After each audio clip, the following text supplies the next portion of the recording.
এখনকার যুবকেরা হুন্ডা চালায়, ওইটা হুন্ডা না মনে হয় বিমান চালাচ্ছে, পাখা থাকলে উড়ে যেত, কথা হয় না? আবার সোজা চালাইলে মেনে নেওয়া যায়, রাস্তার উপরে উঠে ভালো রাস্তা একবার এই দিক যায় আবার ওই দিক যায়, আছে না নাই? এমন অনেক যুবক আছে বেশি ভাগ নিতে গিয়ে ব্রিজ কেউ সাইড দেয়, ব্রিজে সাইড দিলে কই যায়, খালে পরে যায়, কথা বলেন ঠিক কিনা?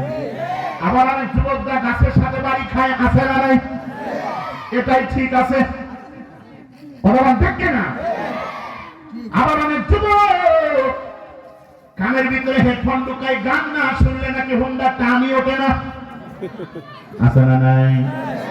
আমার যুবক ভাইদেরকে বলতে চাই, যুবক তুমি যে কানের ভিতরে হেডফোন ঢুকাইলা, গান শুনতেছো আর হুন্ডা চালাইতেছো, হুন্ডা